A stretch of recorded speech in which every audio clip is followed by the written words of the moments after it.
Senhor Deus e Pai, nós pedimos, Pai, que o Senhor derrame nessa noite a Tua graça sobre as nossas vidas. Amém. A Tua palavra diz que pela graça somos salvos, por meio da fé. Isso não vem de nós, é um dom de Deus. Não vem de obras para que ninguém se glorie.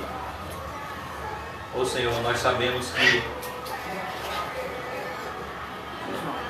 nós não somos salvos pelas obras, mas nós somos salvos para boas obras. Estamos vivendo, Senhor, o período da grande apostasia que antecede a volta de Jesus. A maldade está se multiplicando, o amor está se esfriando. Cada vez mais, Senhor, a Tua presença tem sido esquecida e perdida no meio do Teu povo. Cada vez mais nós temos perdido o maior tesouro que um cristão pode ter, que é o temor a Deus. Ele é o princípio da sabedoria. Eu peço, Senhor, que o Teu Espírito Santo abra os olhos do nosso entendimento e nos faça enxergar Jesus. Amém. Que nós possamos ir aonde o Senhor Jesus quer que nós estejamos. Que nós possamos deixar de ir aonde o Senhor Jesus quer que nós deixemos de estar.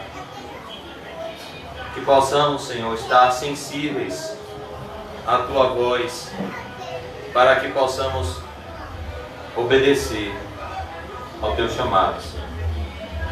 Senhor, nós apresentamos diante de Ti as nossas necessidades materiais, Senhor, espirituais, emocionais. Que o Senhor, Pai, nos supra e preencha todo o vazio do nosso coração com a Tua graça, Senhor Jesus, e com a Tua presença. Que o Senhor nessa noite fale conosco e nos dê, Pai Santo, a verdadeira paz. A paz que excede todo o entendimento, que guarda a nossa mente e o nosso coração em Cristo Jesus. Em nome do Pai, do Filho e do Espírito Santo. Amém. Amém. Amém, irmãos. Vamos abrir Apocalipse 14. O título do nosso estudo de hoje é A Igreja com Cristo no Céu. A Igreja com Cristo no Céu. Apocalipse 14, verso 1. Esse capítulo 14 do livro do Apocalipse, nós vamos passar por ele não com muita pressa, porque ele encerra essa quarta sessão paralela do livro do Apocalipse. Nós já falamos repetidas vezes que o livro do Apocalipse ele não segue uma ordem cronológica, os irmãos já estão habituados a ouvir isso, que o livro do Apocalipse ele é dividido em sessões paralelas que se completam e narram a mesma história, o mesmo período histórico, que é o intervalo de tempo entre a primeira vinda de Cristo até a sua volta, até a sua segunda vinda. E nós temos visto a quarta sessão do livro do Apocalipse. A primeira sessão, nós já vimos, está do capítulo 1 ao 3, é a sessão dos 7 candeeiros, aonde o Senhor Jesus traz uma mensagem específica para cada igreja. Nós vemos do capítulo 4 até o iniciozinho do capítulo 8, a segunda sessão do livro do Apocalipse, que é a sessão dos 7 selos. A partir do início do capítulo 8, nós vamos iniciar uma nova sessão do livro do Apocalipse, que é a sessão das 7 trombetas, que vai até o final do capítulo 11. E no capítulo 12, nós iniciamos a sessão que nós estamos vendo do livro do Apocalipse, que é a sessão da tríade do mal, aonde nos é apresentado o fim dos tempos através de algo que irá acontecer antes da volta de Jesus, que é uma trindade do mal, a fim de se opor e ao mesmo tempo imitar a trindade do bem, onde nós temos Deus Pai, Deus Filho e Deus Espírito Santo como a trindade do Deus triuno, e o dragão, o anticristo e o falso profeta como a trindade satânica ou a trindade do mal. Lembrando também que o livro do Apocalipse é um livro cheio de símbolos. E eu já falei com os irmãos também repetidas vezes, o propósito do livro do Apocalipse é um livro muito simbólico, porque o livro do Apocalipse, que significa revelação, tem um público-alvo específico, os verdadeiros cristãos.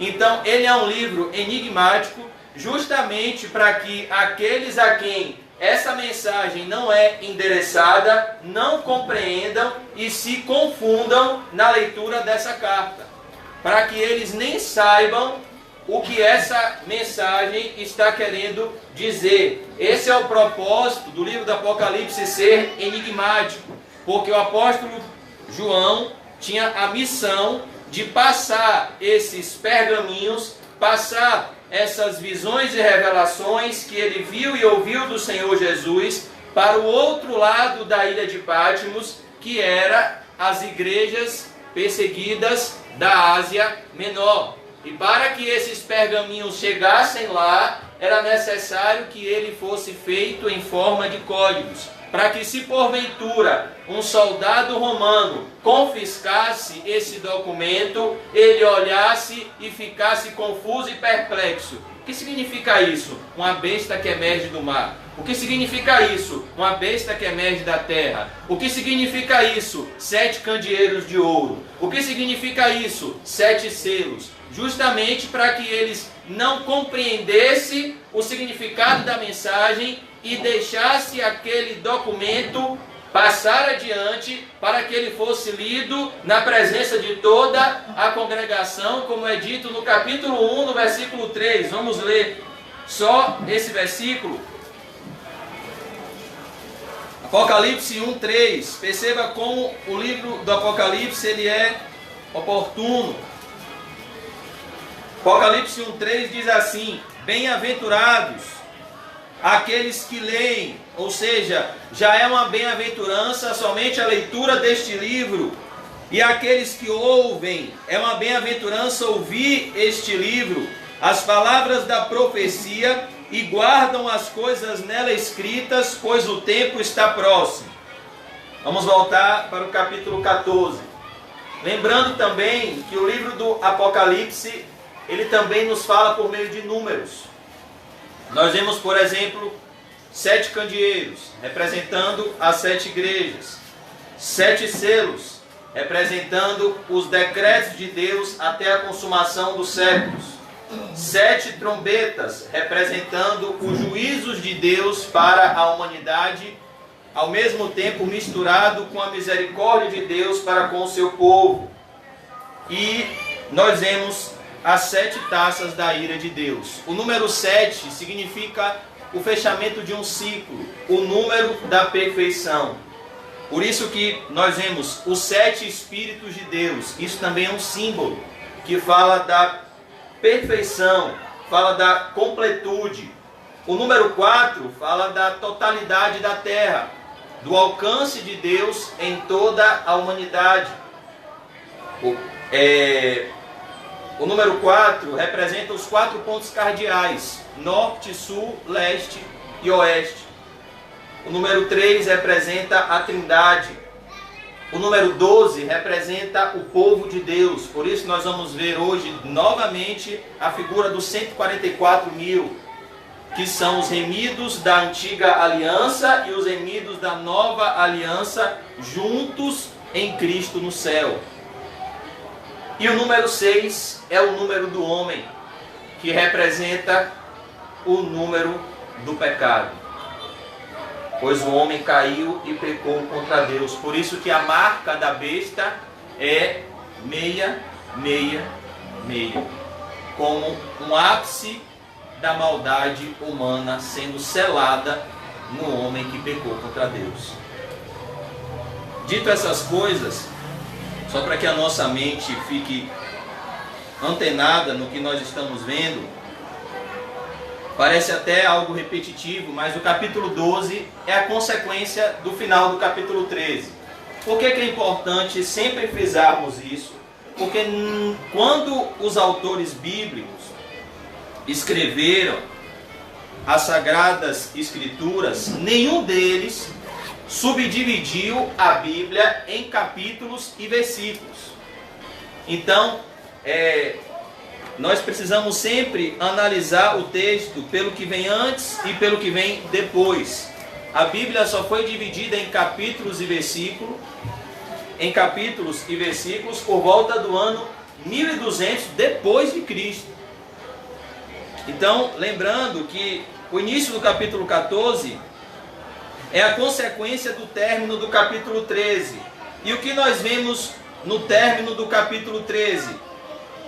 Um sistema de adoração mundial ao anticristo, aonde aqueles que não adoram a imagem do anticristo vão ser perseguidos e mortos, e aqueles que aderirem ao governo mundial do anticristo e adorarem ao anticristo, sendo enredados pelos sinais miraculosos dos falsos profetas, eles vão receber uma marca, diagnosticada aqui como a marca da besta. E aqui nos é dito que ninguém vai poder comprar ou vender, senão aquele que tem a marca da besta, que é o 666. Então nós vemos aqui a trindade do mal marcando o seu povo, selando o seu povo. E agora no capítulo 14, nos é apresentado um outro povo, em contrapartida a esse povo que recebe a marca da besta. É o povo que recebe o selo de Deus, mostrando que existem somente dois povos na humanidade: aqueles que pertencem a Deus e aqueles que pertencem ao maligno. Vejamos o que diz o apóstolo João em 1 João 5,19. Sabemos que somos de Deus e o mundo inteiro jaz no maligno. O mundo inteiro está sob a influência do maligno. O mundo inteiro está sob o domínio do príncipe das trevas. E agora nós vamos ver aqui essa diferença entre o povo de Deus e o povo do mundo. Vamos ler o versículo 1 do capítulo 14. Vamos ler palavra por palavra, para que nenhuma dúvida fique no nosso coração. Olhei.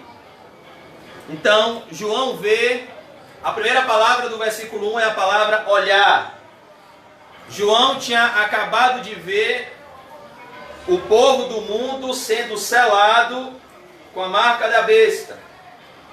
Agora ele olha e vê um outro povo no céu. Olhei. E diante dessa afirmação, olhar, eu queria fazer uma pergunta para os irmãos e para mim também. Aonde estão fixos os nossos olhos? Porque a Bíblia diz em Mateus 6,22 que os olhos, eles são a candeia do corpo. Se os nossos olhos forem bons, toda a nossa vida será boa. Se os nossos olhos forem maus, toda a nossa vida será má. E nós vemos aqui a importância de olharmos para a direção correta. Em 2 Coríntios 4,18, o apóstolo Paulo diz assim: assim, pois, fixemos os nossos olhos. Aquilo que o olho vê, a mente processa e desce para o coração. Por isso que o apóstolo Paulo diz: assim, pois, fixemos os nossos olhos naquilo que não se vê. Porque aquilo que se vê é passageiro, mas aquilo que não estamos vendo tem um caráter, tem um valor eterno. Então nós vemos a importância de olharmos para a direção certa. O escritor aos Hebreus nos ensina que só existe uma forma de corrermos com perseverança a carreira que nos está proposta: olhando firmemente, olhando fixamente, olhando sem piscar os olhos para Jesus. Ele é o autor e o consumador da fé. Uma das conversões mais bonitas na história da igreja, a conversão de Spurgeon, nasceu em um sermão onde um pregador, que nem era pregador, era um sapateiro que pregou na ausência do pastor da igreja, repetiu o culto inteiro o que aquelas pessoas que estavam o ouvindo precisavam fazer para ser salvas. E ele apenas leu um versículo da Bíblia, Isaías 45, 22. Olhai para mim, e vocês serão salvos, vós e todos os confins da terra. E ele apenas disse isso. Ele olhou para Spurgeon e disse: você precisa olhar para Jesus.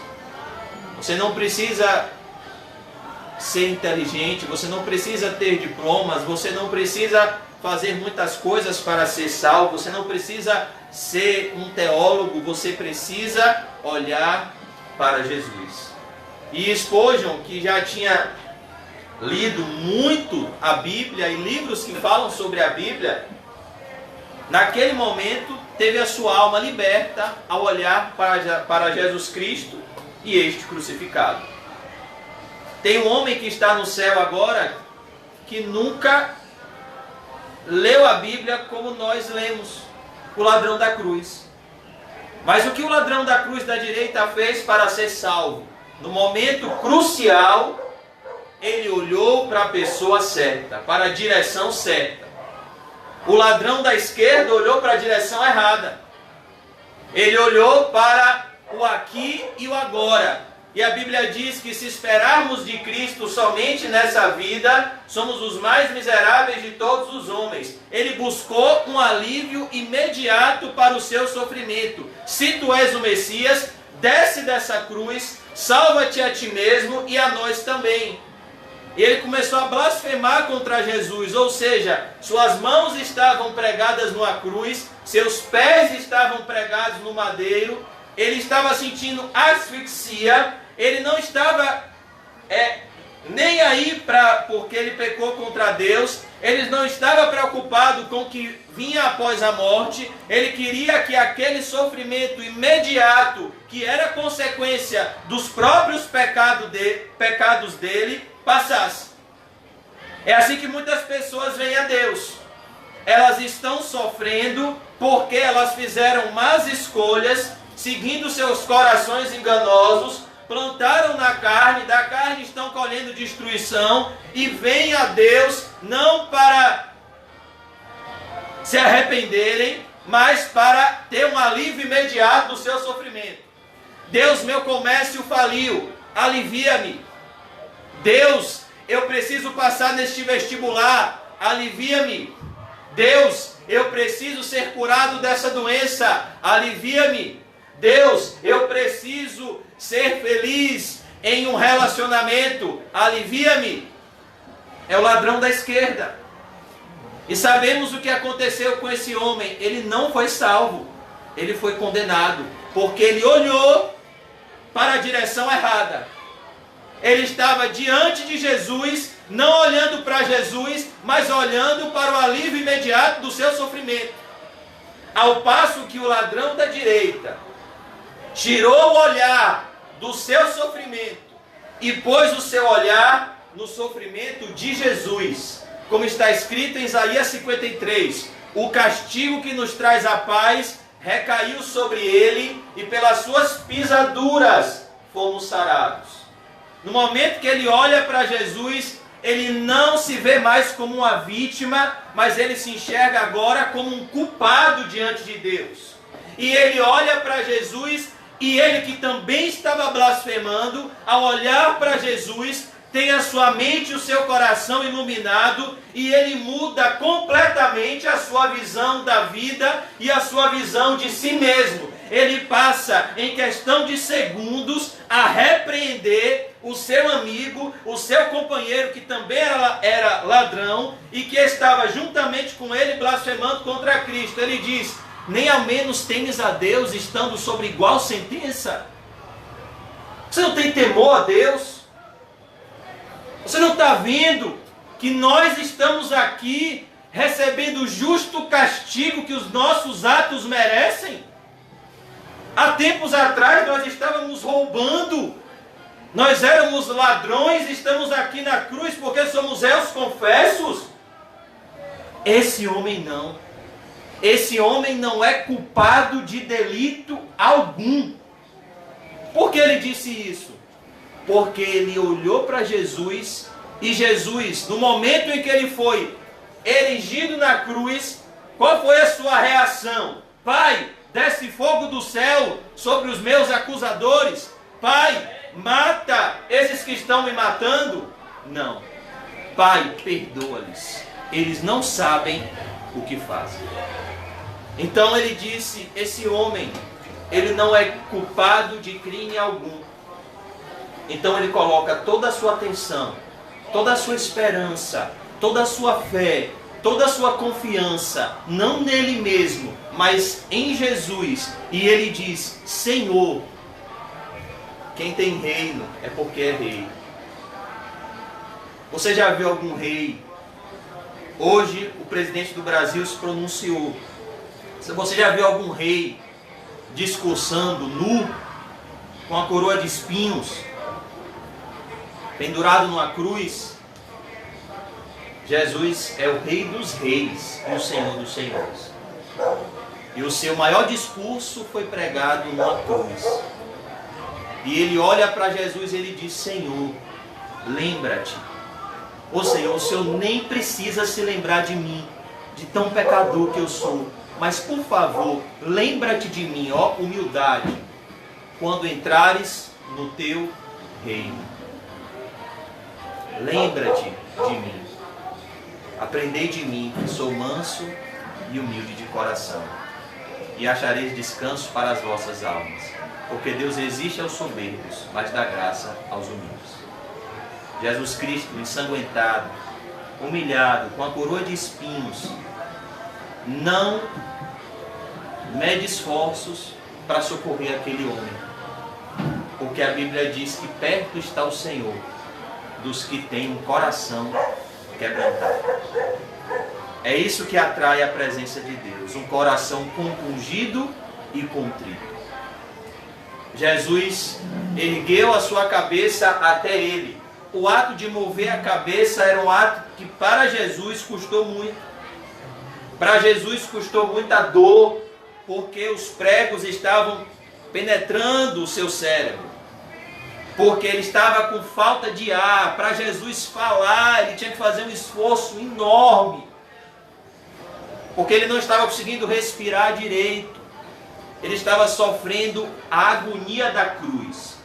E Jesus olha para ele e responde: em verdade te digo, ainda hoje estarás comigo no paraíso. E esse homem está até hoje, dia 7 de setembro de 2021, com Jesus no paraíso. Porque ele olhou para a direção certa, para a pessoa certa, e isso também é muito importante, na hora certa. Que a Bíblia diz: buscai ao Senhor enquanto se pode achar, invocai-o enquanto ele está perto. A Bíblia diz hoje: se ouvirdes a voz do Espírito Santo, não endureçais os vossos corações. Esaú tentou olhar para Jesus, tarde demais. Devemos olhar para a direção certa, na hora certa. Vamos voltar aqui para o versículo 1 do capítulo 14 do livro do Apocalipse. A primeira palavra nós vemos o apóstolo João, ele olhou. Olha o que ele diz, Apocalipse 14, 1. Vamos ver agora o que vem depois da primeira palavra. Olhei. O Salmo 121 diz: eu elevo os meus olhos para os montes. Ou seja, eu elevo os meus olhos, eu olho para os montes, eu olho para o Monte Sião, eu olho para os socorros que esse mundo pode me dar. E me pergunto, de onde virá o meu socorro? O meu socorro vem dos montes? O meu socorro vem das pessoas? Não. O meu socorro vem do Senhor, que fez o céu e a terra. Olhei. O apóstolo João olhou agora. E agora o apóstolo João, ao ver o mundo inteiro se prostrando à imagem da besta, ele olha e vê aonde está o povo de Deus. Olhei, e eis o Cordeiro em pé sobre o monte Sião. A primeira coisa que João vê é o Cordeiro em pé. Quem é o Cordeiro? Jesus. Ele vê o Senhor Jesus de pé sobre o monte Sião. O que é aqui Monte Sião? É o território geográfico de Israel? Não. Monte Sião aqui não é um lugar geográfico. Monte Sião aqui é uma representação do povo de Deus. Para que essa dúvida não seja tirada, vamos abrir Hebreus 12, 22. Hebreus 12, 22. Hebreus 12, versículo 22.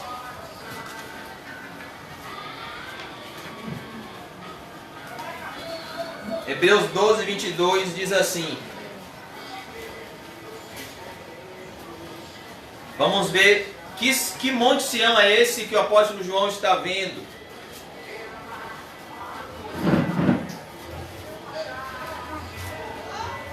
Mas, Hebreus 12, 22, mas tende chegado ao Monte Sião e à cidade do Deus vivo, a Jerusalém celestial.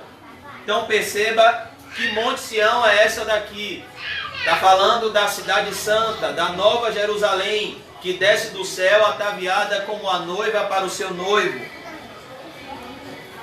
E as incontáveis hostes de anjos, e a universal assembleia, e a igreja dos primogênitos, arrolados nos céus, e a Deus, o juiz de todos, e aos espíritos dos justos aperfeiçoados. Verso 24, e a Jesus, o mediador da nova aliança, e ao sangue da aspersão que fala coisas superiores ao que fala o próprio Abel. Verso 25, tende cuidado, não recuseis ao que fala, pois se não escaparam aqueles que recusaram ouvir quem divinamente os advertia sobre a terra, muito menos nós, os que nos desviamos daquele que dos céus nos adverte, aquele cuja voz abalou então a terra. Agora, porém, ele promete dizendo, ainda uma vez por todas farei abalar não só a terra, mas também o céu.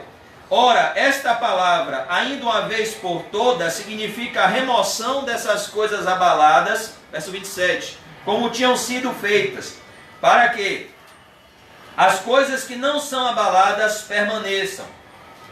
Por isso, recebendo nós um reino inabalável, retenhamos a graça pela qual sirvamos a Deus de modo agradável, com reverência e santo temor. Verso 29, porque o nosso Deus é fogo consumidor. Nós aprendemos muito que Deus é amor, mas nos esquecemos que Ele é um fogo consumidor.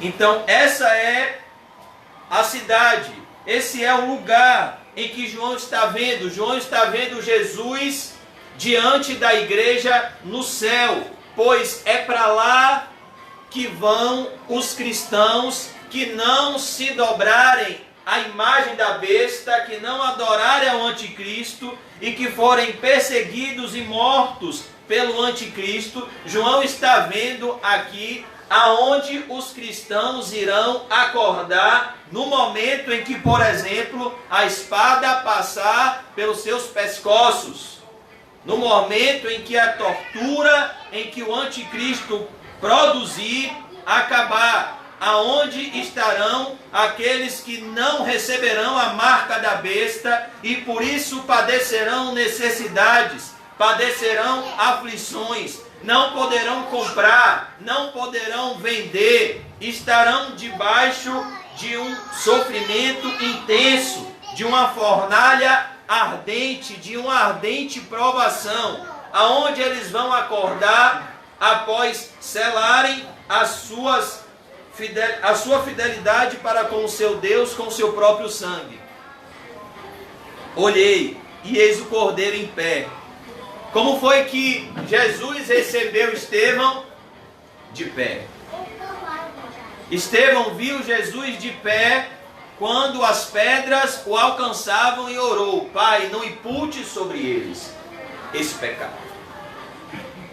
Estevão viu o Cordeiro em pé. Apocalipse 6 fala que os mártires estão embaixo do trono, clamando debaixo do trono: até quando, ó soberano Senhor, não farás justiça sobre a terra? E Deus responde aos santos: esperem só um pouco, até que cheguem os irmãos que também deverão ser martirizados. Aqui João já vê a reunião perfeita, a reunião aonde não vai ter joio no meio do trigo, não vai existir verdadeiro adorador com falso adorador. Aqui ele vê a reunião aonde nós vemos a perfeição dos cristãos no céu. Olhei e eis o Cordeiro em pé sobre o monte Sião, e com ele 144.000, tendo na fronte escrito o seu nome e o nome de seu pai. Ou seja, o que nós vemos no final do capítulo 13, Satanás marcando os adoradores da besta com a marca na mão direita e na fronte. Aqui nos é mostrado Deus marcando a sua igreja, selando o seu povo com a marca na fronte. E essa marca tem escrito Deus Pai e Jesus Cristo. É isso que ele está dizendo aqui. 144.000 tendo na fronte escrito o seu nome, Jesus, e o nome de seu pai. Nós sabemos o que representa os 144.000. Nós já vimos no capítulo 7. É a totalidade dos redimidos. Todos os cristãos reunidos nos céus, do Antigo Testamento e do Novo Testamento. 144.000, o número 144 é a consequência da multiplicação de 12 vezes 12. A igreja do Antigo Testamento está alicerçada sobre as 12 tribos de Israel. E a igreja do Novo Testamento sobre o fundamento dos 12 apóstolos, que na verdade é Cristo. Então, a junção dos redimidos do Antigo Testamento e do Novo Testamento forma 144. Então aqui está junto o apóstolo Paulo e Enoque, o apóstolo João e Abel, um cristão que morre hoje, e o profeta Jeremias. Eles estão aqui juntos, reunidos no céu.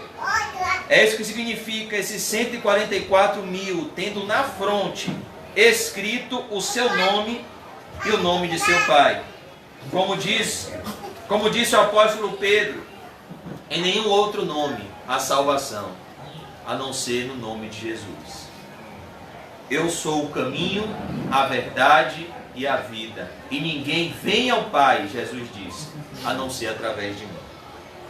Agora vamos para o verso 2. Vamos fazer a leitura do verso 2. Ouvi uma voz do céu, como voz de muitas águas, como voz de grande trovão. Perceba primeiro no versículo 1. João olhou e viu essa visão. Ele viu Jesus Cristo de pé, e ele viu o Monte Sião, ele viu a igreja, e ele viu todo o povo de Deus junto com Jesus Cristo, selados com o nome de Jesus Cristo e o nome de Deus Pai na sua testa. Ele vê aqui a reunião do povo de Deus. Agora ele não vê, ele ouve. Deus primeiro fala aos olhos do apóstolo João, agora ele fala aos ouvidos. Verso 2, Apocalipse 14, 2. Leia comigo. Ouvi uma voz do céu, como voz de muitas águas. Isso significa uma voz poderosa. A Bíblia diz que a voz do Senhor Jesus é uma voz como o som de muitas águas, o eco da sua voz, como voz de grande trovão. Também a voz que ouvi era como de arpistas quando tangem a sua harpa. Perceba, o verso 2 é a consequência do verso 1.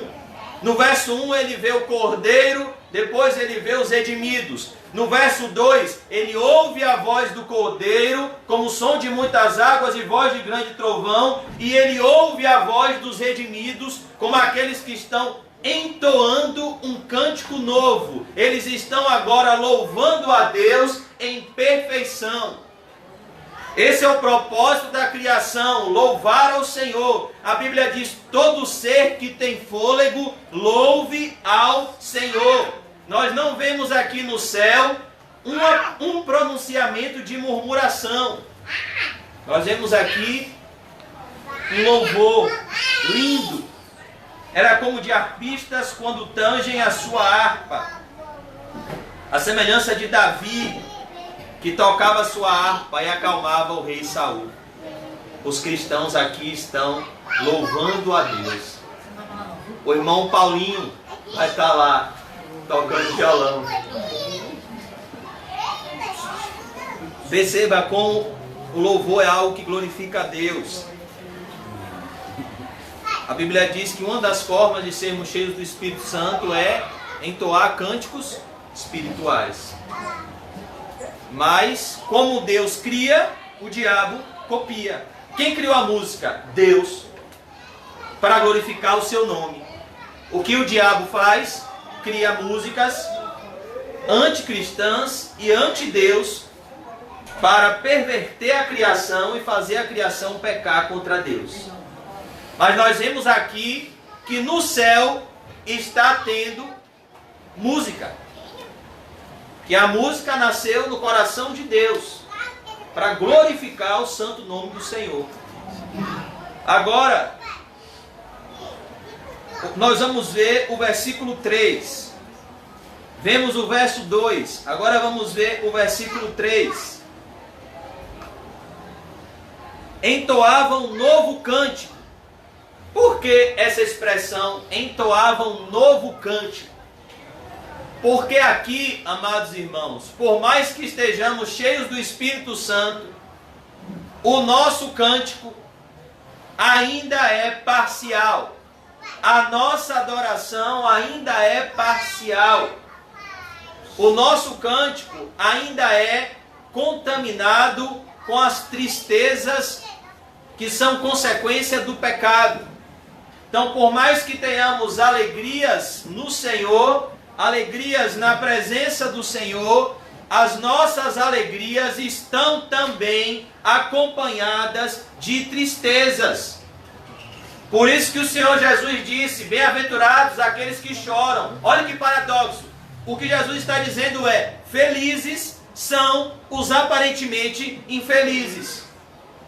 O que o Senhor Jesus diz no Sermão do Monte é, a pessoa verdadeiramente feliz não é a que está estampando um sorriso no rosto e uma gargalhada que não tem mais som, mas a pessoa verdadeiramente feliz é a pessoa que está muitas vezes no seu quarto em secreto, chorando na presença de Deus, confessando e deixando os seus pecados, se arrependendo e sentindo como o mundo está de cabeça para baixo e contaminado pela maldade do pecado. Então o cristão, ao se deparar com essa condição, a condição do seu coração enganoso, a condição do mundo ao qual ele está inserido, ele não sorri, ele chora. E Jesus disse, é isso mesmo, felizes são aqueles que choram, porque um dia eles serão consolados.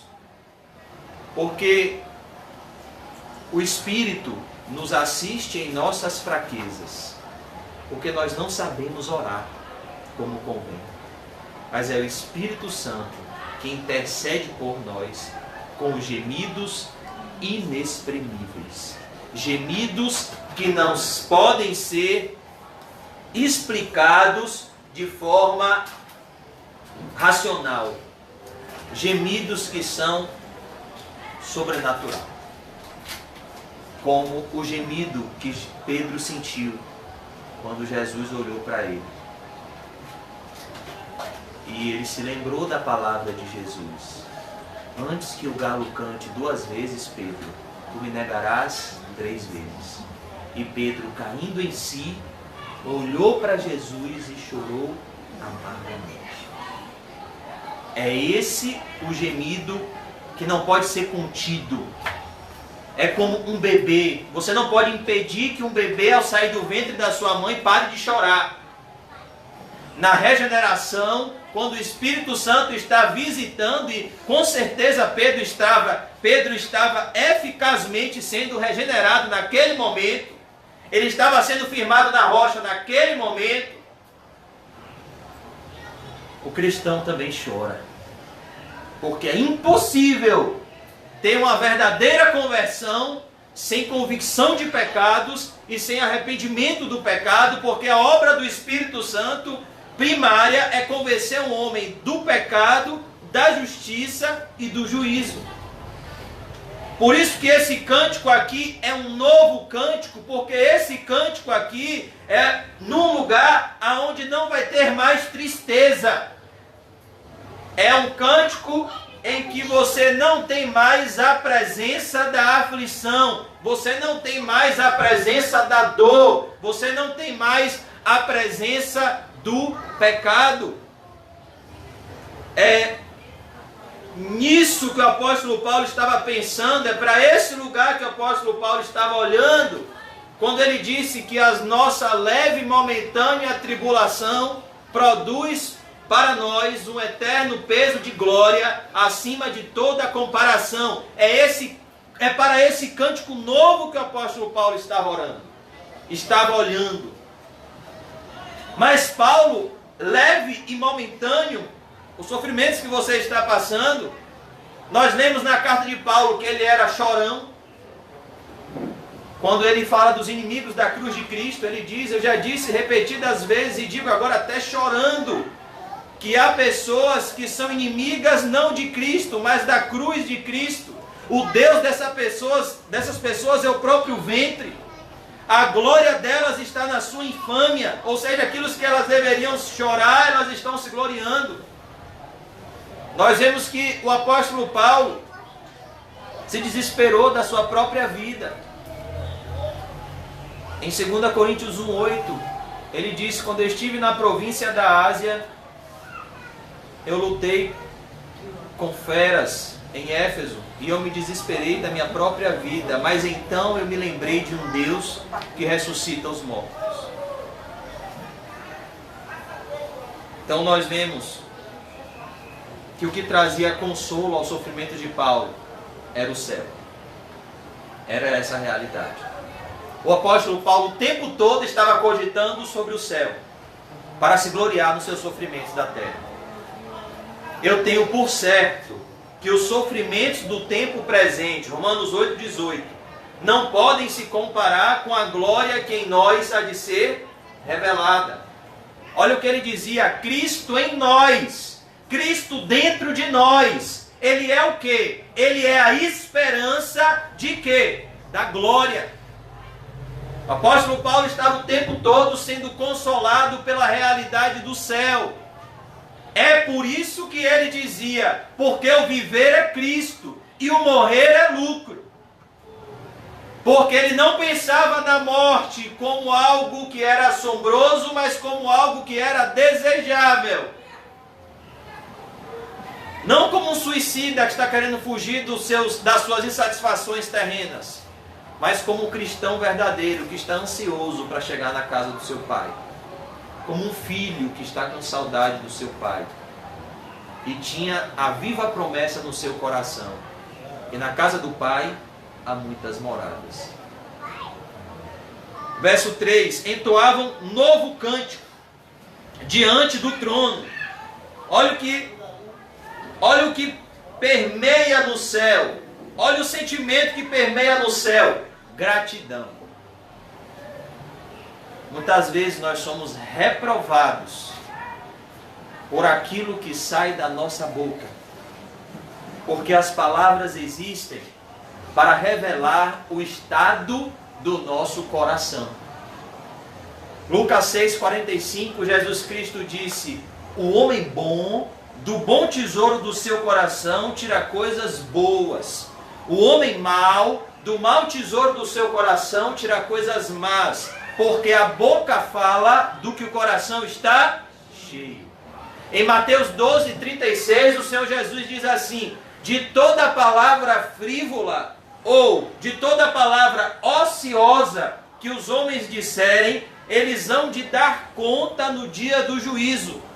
E ele conclui dizendo: pelas tuas palavras serás condenado, ou pelas tuas palavras serás justificado. Por quê? Porque a boca é uma espécie de termômetro do coração. Como eu sei que uma pessoa é regenerada? Pelo que ela fala, pelo que ela tem prazer em conversar. O que é que um regenerado tem prazer em conversar? O que é que diz o Salmo número 1, versículo 3? Antes o justo tem o seu prazer na lei do Senhor. Então, o que é que um coração regenerado tem prazer em conversar? A economia? Quem vai ser o novo presidente? Se vai ter golpe militar ou não? Qual a crise que vai vir? Aonde investir? O que fazer? O dinheiro? O dólar caiu? O dólar subiu? O dólar desceu? É isso que um coração regenerado tem prazer em conversar? Não. O coração regenerado tem prazer em conversar. Rapaz, eu estou estudando o livro de Gênesis. Estou fazendo um panorama sobre a vida de Jacó. E vendo as qualidades e os defeitos de Jacó como um alerta para mim, para que eu busque servir ao Deus de Jacó, sendo alertado pelos erros de Jacó. Rapaz, eu estava lendo uma passagem que eu nunca tinha visto, irmão, na Bíblia. Uma passagem abençoada. Eu nunca tinha visto isso. Está escrito lá em Isaías 64 que Deus trabalha para aquele que nele espera. É maravilhoso confiar em Deus. É isso que o coração regenerado tem prazer em falar. Rapaz, você viu aquela história do rico e do Lázaro?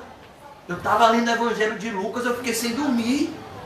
Eu li lá que um homem rico, que aparentemente é o que a gente aprendeu que é o padrão que todo homem deve buscar: fazer uma boa faculdade, ter uma boa casa, uma boa família, ter um bom carro. E eu estava lendo, irmão, no Evangelho de Lucas, que esse homem que a sociedade venera, ele acordou no inferno.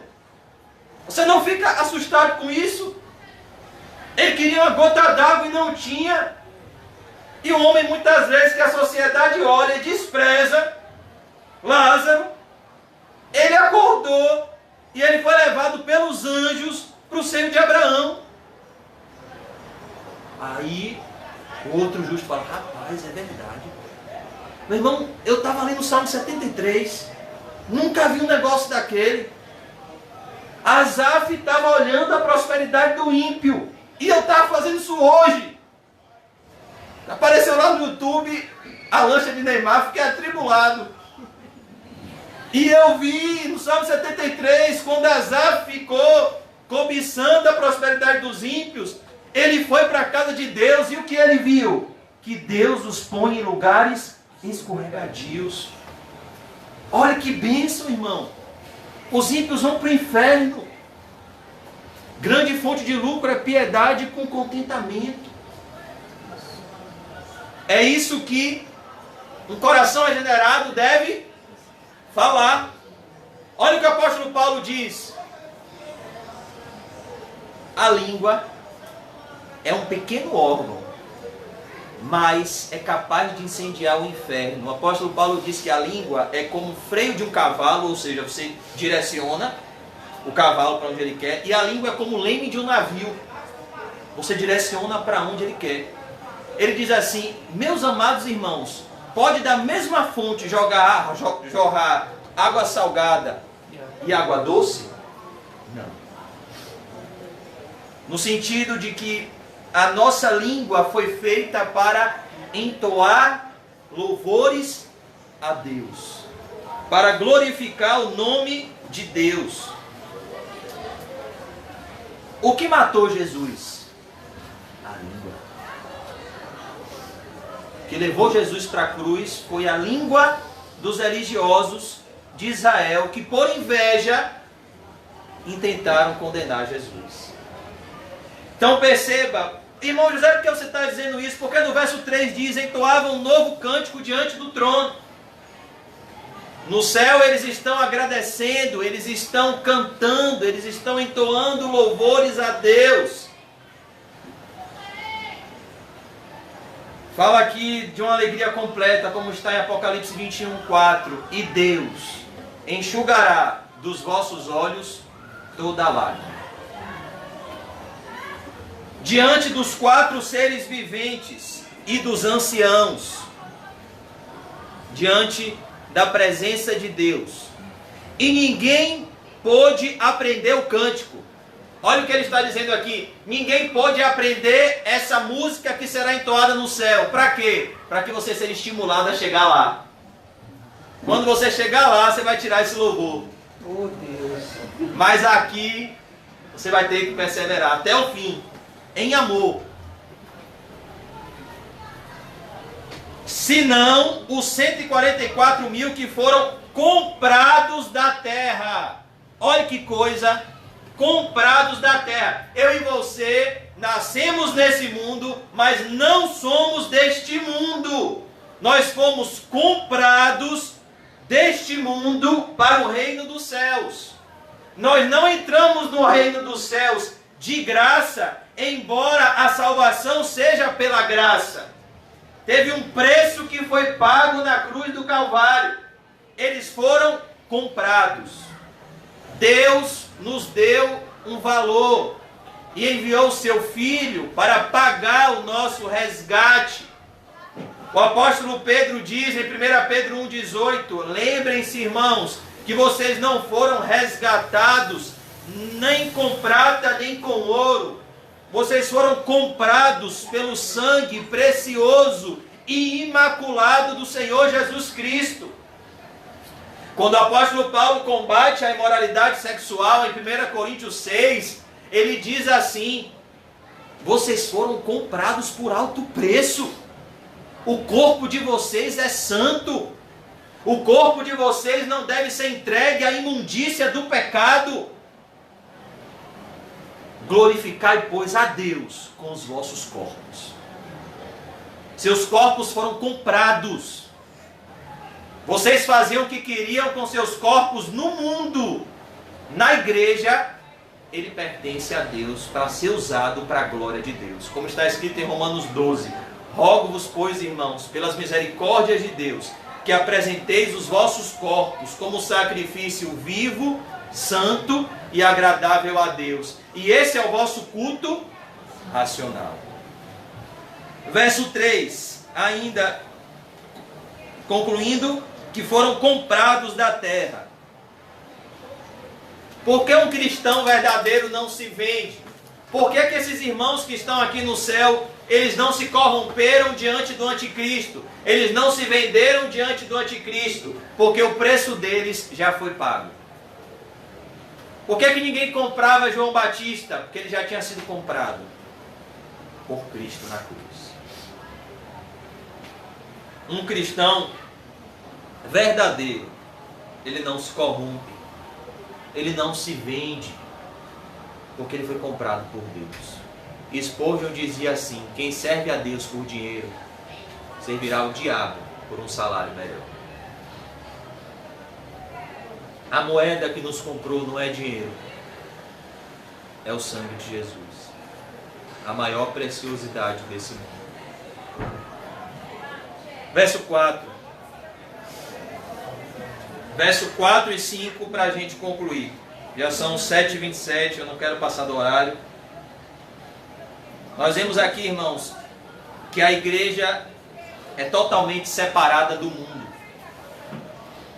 Olha o que diz o apóstolo Paulo: que comunhão há entre luz e trevas? Que comunhão há entre Cristo e Belial? Separai-vos, diz o Senhor, e eu vos receberei. Vocês serão para mim filhos e filhas, quando vocês separarem. Qual é a ordem de Deus para o seu povo em Levítico? Sejam santos, como eu sou santo. Qual foi a primeira voz que Moisés ouviu de Deus ao se encontrar com o Senhor na sarça ardente? Lá em Êxodo capítulo 3, ao receber o chamado de Deus: tira a sandália dos teus pés, Moisés, porque o lugar em que está é terra santa. O que está escrito em 1 Pedro 1,15: assim como é santo aquele que vos chamou, sejam santos em todo o vosso procedimento de viver. Como está escrito: sede santos, como eu, Senhor, sou santo. O que está escrito em Hebreus 12,14: segui a paz com todos e a santificação, sem a qual ninguém verá ao Senhor. E o que o Senhor faz com aqueles que pertencem a Ele e não estão se santificando? Ele disciplina. E qual a forma de santificação? Santifica-os na verdade. A tua palavra é a verdade. Verso 4. Bom, nós vamos ver aqui a santidade que essas pessoas que estão no céu viveram na terra. Essas pessoas aqui não estão no céu após viverem vidas imundas, após viverem vidas de transgressão. Já nos é dito no Sermão do Monte, em Mateus 7,23, o que o Senhor Jesus dirá àqueles que professaram o seu nome e viveram a vida de transgressão contra Deus: apartai-vos de mim, eu nunca vos conheci, vocês que viveram na prática da iniquidade. Então, o que está nos sendo apresentado aqui no verso 4 e 5 é: esses irmãos, esses 144 mil que estão no céu, na Nova Jerusalém, no Monte Sião, atrás do Cordeiro, selados com o selo de Deus, eles estão lá, mas eles não viveram qualquer tipo de vida nessa terra. Foi algo custoso para eles viver uma vida santa. Eles não chegaram no céu após uma vida de delícias, após uma vida de prazeres, após uma vida de pecados, após uma vida de luxúrias. Eles chegaram nos céus porque eles negaram a si mesmos, eles tomaram a sua cruz e eles seguiram a Jesus. Eles morreram para as paixões carnais e ressuscitaram para uma vida espiritual. Eles passaram pelo novo nascimento. Verso 4. Leia comigo o verso 4 e perceba, esse verso 4 é um dos versos mais distorcidos do livro do Apocalipse. A Igreja Católica, a partir desse verso 4, ela diz que a união entre homem e mulher é pecado. E ela usa esse verso 4 para justificar uma perversidade e uma ganância da Igreja Católica, de que o sacerdote, ele não pode se casar, porque a relação entre homem e mulher, em si, ela é pecaminosa. O que não tem nada a ver com o que está escrito aqui no verso 4. Verso 4, vamos ler. São estes os que não se macularam com mulheres, porque são castos. São eles os seguidores do Cordeiro por onde quer que vá. São os que foram redimidos dentre os homens, primícias para Deus e para o Cordeiro. A primeira parte do verso 4, para que a gente compreenda, e a parte distorcida. São estes os que não se macularam com mulheres, porque são castos. O que significa isso, irmãos? O escritor do Apocalipse, o Espírito Santo, está usando um simbolismo sexual para uma pureza espiritual. O que ele está fazendo aqui é apontando para uma pureza espiritual da igreja de Cristo, que é a noiva do Cordeiro. O que está sendo apresentado aqui é a fidelidade que os verdadeiros cristãos têm com Cristo e o fato deles não se contaminarem com o mundo, deles não adulterarem com o mundo, deles não se contaminarem com o mundo. A igreja é uma virgem apresentada ao seu noivo. Está em 2 Coríntios 11, 2. Então aqui o que nós vemos é lealdade a Cristo.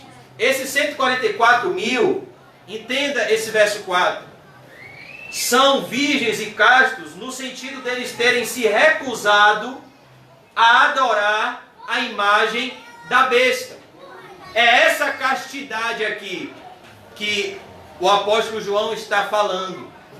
Essa castidade de não se contaminar com a sedução do anticristo.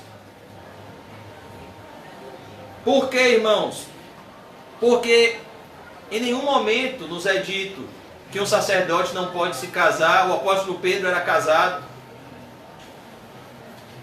A Bíblia diz em Hebreus 13, versículo 4, que a união homem e mulher dentro do casamento é algo que não somente é permitido e aprovado por Deus, mas é algo que é louvável diante de Deus. É algo louvável. Ele diz assim no verso 4: venerado seja entre todos o leito sem mácula. Ou seja, o casamento, a união entre homem e mulher no casamento é algo sem mácula. Não é pecaminoso. Aí ele diz: mas quanto aos impuros e quanto aos adúlteros, Deus o julgará. É isso que Deus reprova. Então, essa ausência de contaminação com mulheres aqui é um símbolo que fala da fidelidade que os cristãos têm a Cristo.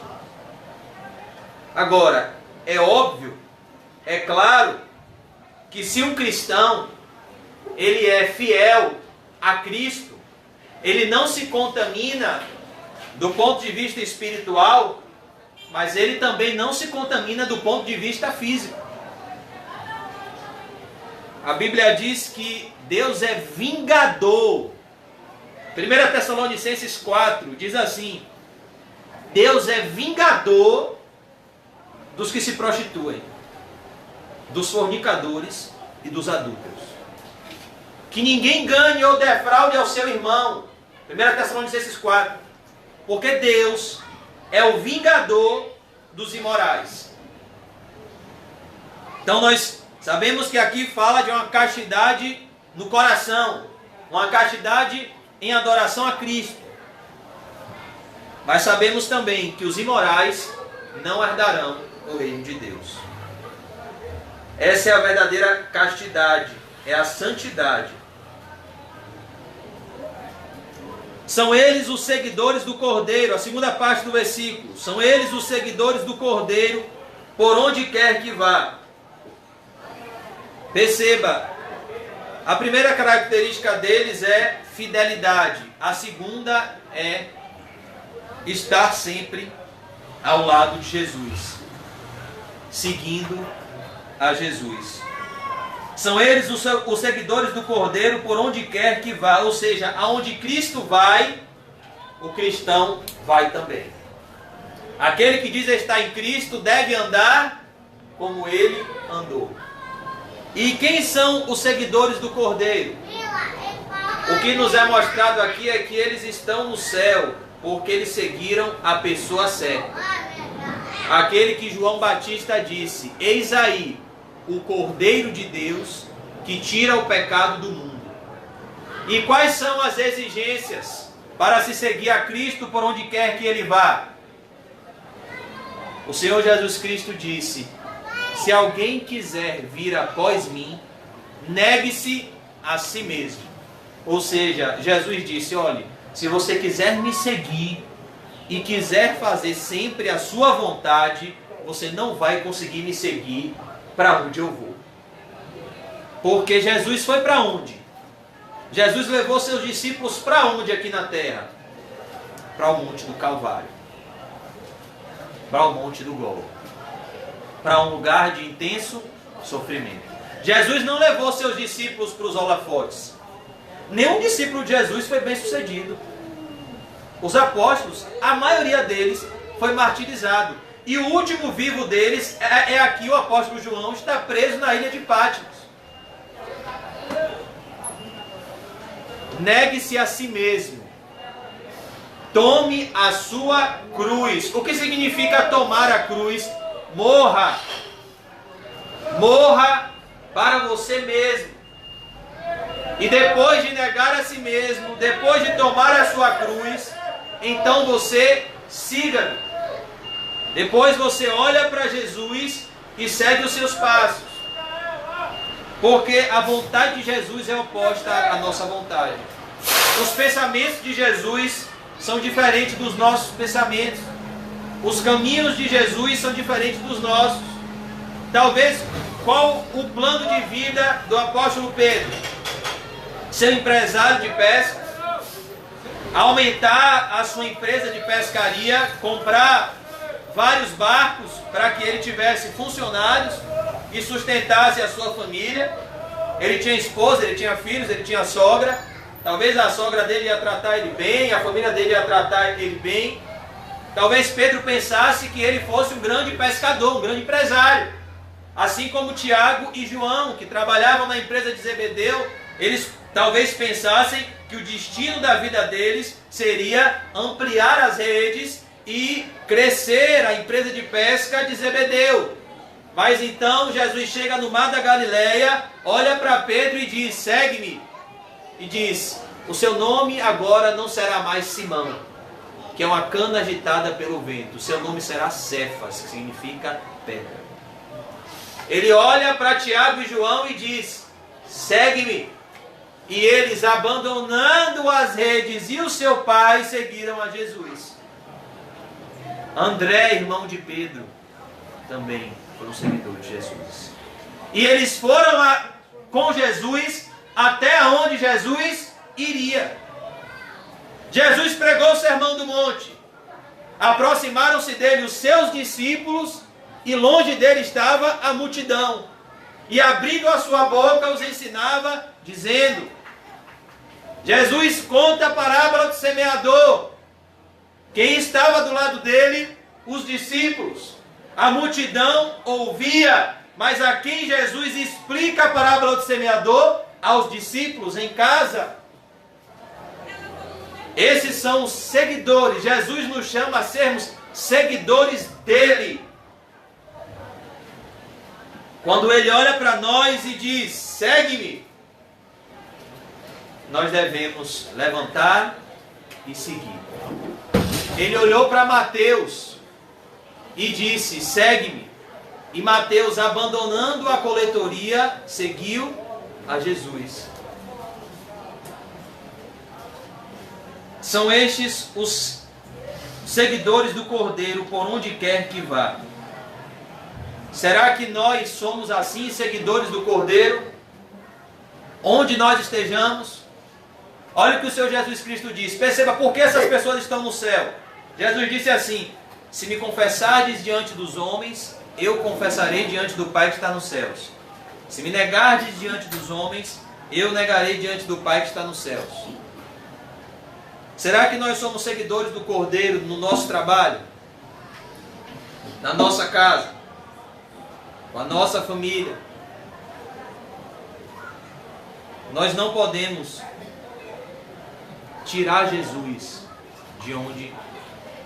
do lugar em que nós vamos. Nós devemos estar sempre com Jesus. Onde quer que vá, eles seguem ao Cordeiro. Perceba, não é Jesus que tem que seguir a nossa vida. É a gente que tem que seguir a vida de Jesus. É isso que Apocalipse está mostrando aqui. Eles seguiram ao Cordeiro. Por que eu estou falando isso? Porque nós ouvimos o Evangelho hoje aonde você chama Jesus para te seguir.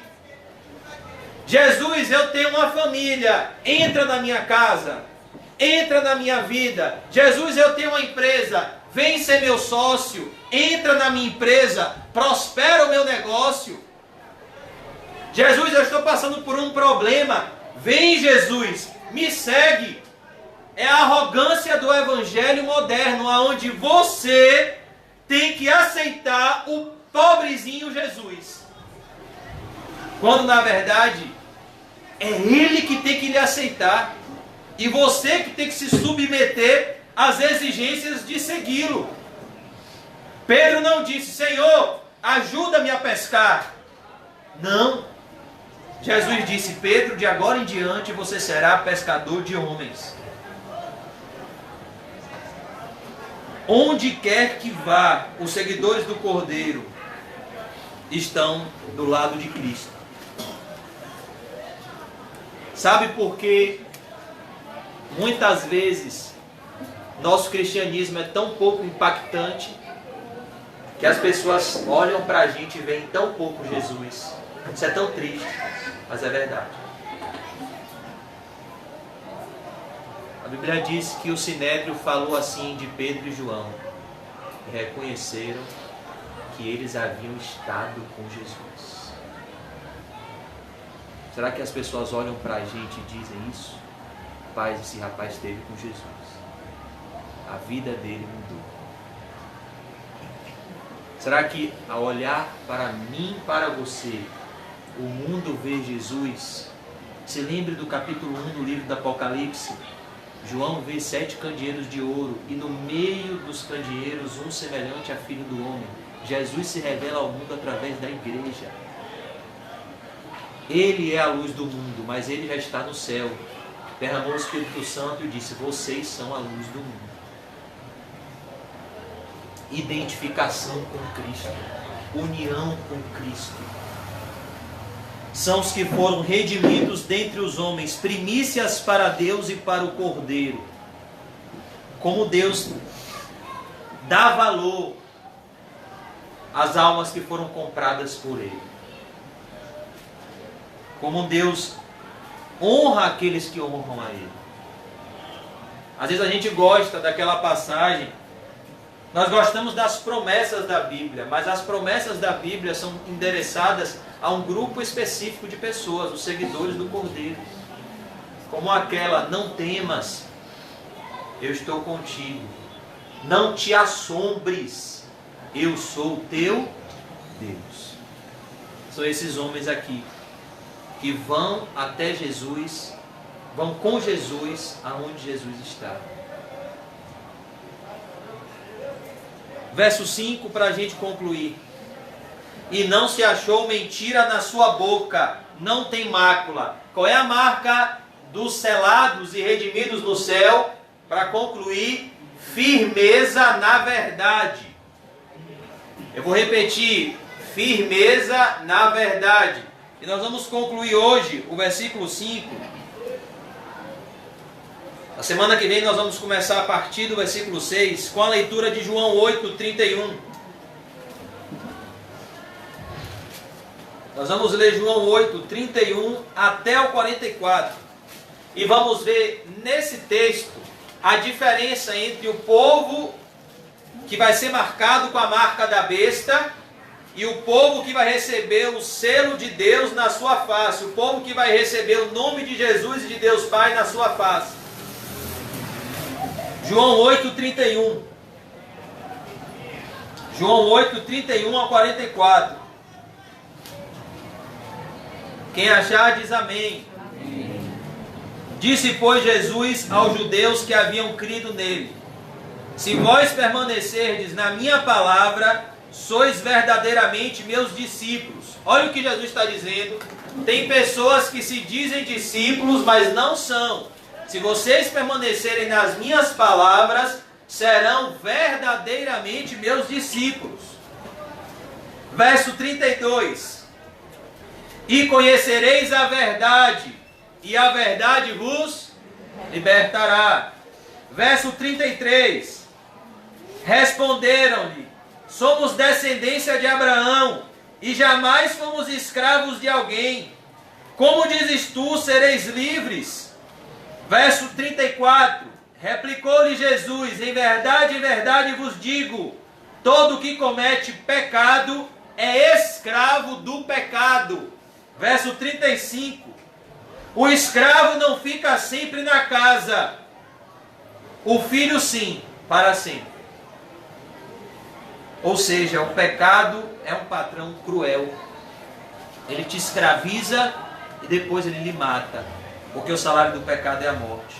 Verso 36. Se, pois, o Filho, aquele que tem poder para libertar o homem, se, pois, o Filho vos libertar, verdadeiramente sereis livres. Esses são os que seguem o Cordeiro. Esses são os que recebem o nome de Jesus Cristo na sua testa. Esses são os que recebem o selo de Deus. Essa é a verdadeira libertação, a verdadeira liberdade. Ser liberto do cativeiro do pecado. A verdadeira libertação está no coração, como o apóstolo Paulo diz. A circuncisão que importa agora não é a da letra, não é a do corpo, é a circuncisão do coração. Bem sei que sois descendência de Abraão, contudo procurais matar-me, porque a minha palavra não está em vós. O que Jesus está dizendo é, sim, vocês fazem parte do povo da aliança, mas vocês estão cegos. Vocês não estão enxergando o Messias. Verso 38. Eu falo das coisas que vi junto de meu Pai. Vós, porém, fazeis o que vistes em vosso Pai. Jesus aqui está fazendo uma diferença. Eu tenho um Pai. Vocês, judeus, estão servindo a outro Pai.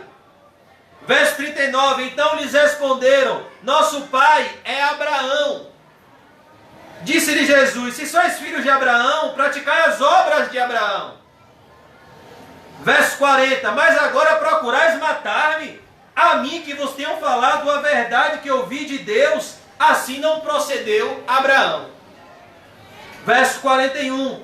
Vós fazeis as obras de vosso pai. Disseram-lhe eles: nós não somos bastardos, temos um pai que é Deus.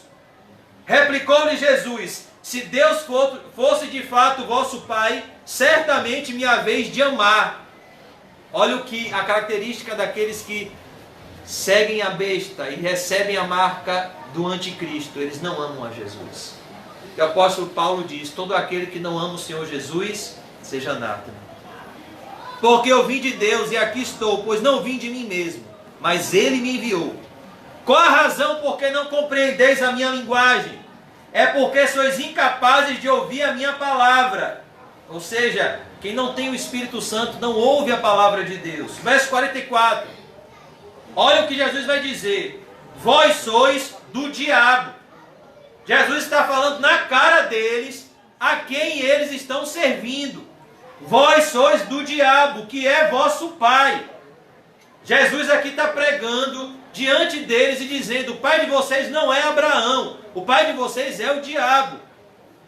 E quereis satisfazer-lhe os desejos. Ele foi homicida desde o princípio e jamais se firmou na verdade. É isso que os cristãos verdadeiros possuem, firmeza na verdade. Enquanto os ímpios não possuem firmeza na verdade, que é a palavra de Deus. Não é qualquer verdade, é a verdade, que é Jesus. Quando ele profere mentira, fala do que lhe é próprio, porque é mentiroso e pai da mentira. Olha quem é o pai daqueles que mentem. Mas porque eu digo a verdade, não me credes. Quem dentre vós me convence de pecado? Vamos concluir a leitura do texto. Se vos digo a verdade, por que razão não me credes? Quem é de Deus, ouve as palavras de Deus. Por isso não me dais ouvidos, porque não sois de Deus. O que Jesus está dizendo é: vocês não me ouvem, porque vocês não são de Deus. Porque se vocês fossem de Deus, vocês seriam ovelhas de Cristo. E as minhas ovelhas ouvem a minha voz e me seguem. E eu lhes dou a vida eterna, Verso 48, responderam, pois, os judeus e lhe disseram, porventura não temos razão em dizer que és samaritano e tens demônio? Olha como eles reagem, agredindo a Jesus, ao invés de se arrepender e crer em Jesus. Replicou Jesus, eu não tenho demônio, pelo contrário, honro a meu Pai, e vós me desonrais. Eu não procuro a minha própria glória, há quem a busque e julgue. Em verdade vos digo, se alguém guardar a minha palavra, é o que os remidos fazem, não verá morte eternamente. Disseram-lhe os judeus, agora estamos certos de que tens demônio. Abraão morreu e também os profetas, e tu dizes, se alguém guardar a minha palavra, não provará a morte eternamente? O que os fariseus estão dizendo é, como assim? Quem guardar a sua palavra não vai mais morrer? Se todos os antepassados que serviram a Deus morreram, mas Jesus não estava falando de uma vida sem fim nesse corpo mortal. Ele estava falando de uma vida eterna com o corpo glorificado no céu. Por isso eles não entendem. Abraão morreu e também os profetas, e tu dizes, se alguém guardar minha palavra não provará a morte eternamente. Verso 53. És maior do que Abraão, o nosso pai, que morreu?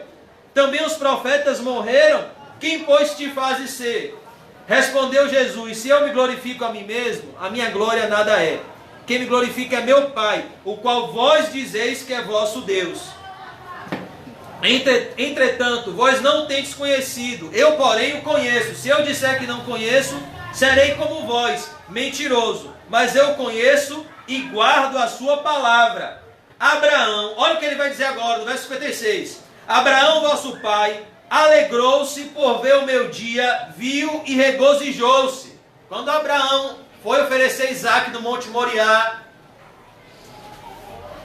quando o cordeiro foi oferecido no lugar de Isaque, quem Abraão viu na figura daquele cordeiro? Jesus, morrendo na cruz, sendo imolado na cruz, para que Isaque fosse salvo, para que ele fosse salvo. E ele diz, Abraão viu meu dia e se regozijou. Ele se alegrou ao ver aquele cordeiro sendo provido como sacrifício substituto de Isaque. Verso 57, perguntaram-lhe, pois, os judeus, ainda não tens 50 anos e viste Abraão? Para o homem natural, as realidades espirituais é loucura. Como é que você tem 50 anos? Como é que você não tem nem 50 anos e você disse que Abraão te viu? Porque Jesus é 100% homem e 100% Deus. Eles não viram isso. Eles tentavam compreender Deus de forma racional e intelectual, quando na verdade Deus é compreendido no nosso coração. A regeneração alcança o nosso coração. Tirarei o coração de pedra, darei o coração de carne. Não basta ter informações sobre Deus. É necessário amar a Deus. Ter comunhão com Deus. Respondeu-lhe Jesus, em verdade eu vos digo, antes que Abraão existisse, eu sou. O que Jesus está dizendo é, não, ele não só me viu e se regozijou, mas antes dele nascer, eu sou o próprio Deus. Eu sou o Filho de Deus. Eu estava na presença de Deus. Então pegaram em pedras para atirarem nele.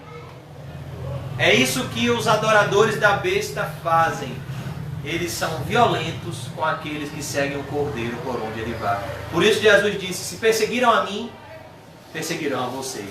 Se odiaram a mim, odiarão a vocês. Mas Jesus se ocultou e saiu do templo.